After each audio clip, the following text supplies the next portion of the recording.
At a technical level, it was a rather interesting day for stocks. Rallied very strongly in the morning and then sold off pretty aggressively and pretty consistently. And we definitely felt that in the growth areas of the market.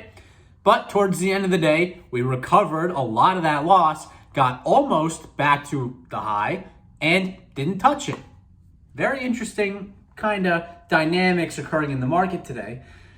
But we don't take a whole lot of look at the technicals and that kind of stuff that's going on, at least in this channel. There's a lot of people who make money that way. That's not how I make money. How I make money is looking at the fundamentals of what's going on and making decisions based on that. And the economic data remains rather strong. Jobs data is off significantly from where it was.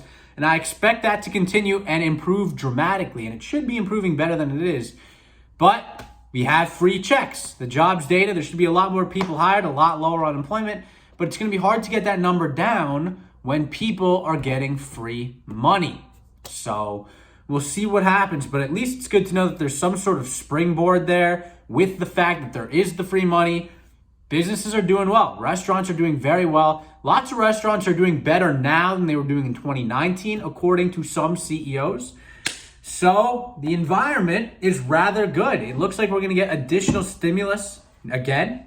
So there's a lot of things to consider here.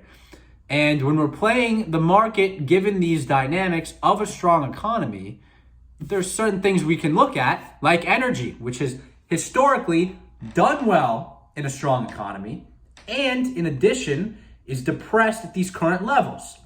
So it's at a relatively high price, the price per barrel. The price per barrel affects the amount of money these energy companies make.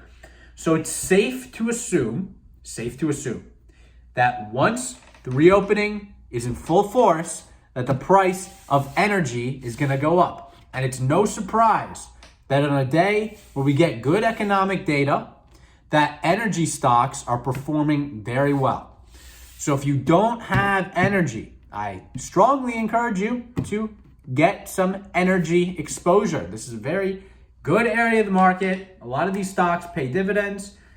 Seems to me like the climate is very good for them to continue running. And I would definitely take a piece of those stocks. Regardless, I think the market's just going to overall rip. The Federal Reserve is remaining dovish. That's good for the market. That's what's gotten us here. I think a dramatic taper tantrum is unlikely, given the way the Fed is approaching the situation, saying that they aren't even thinking about raising rates, and that they're going to tell us when they're thinking about raising rates. So we've got some time before that interest rate concern comes about, and it's not here yet. So I'd get in. If you're not in, I'd stay in. If you are in, this morning definitely looks pretty scary. I was down big at one point, but came back a little bit. And you can't get caught up in that. You got to stick with the fundamentals, play the long game, and play the long game. Ignore the noise. So until next time, peace out.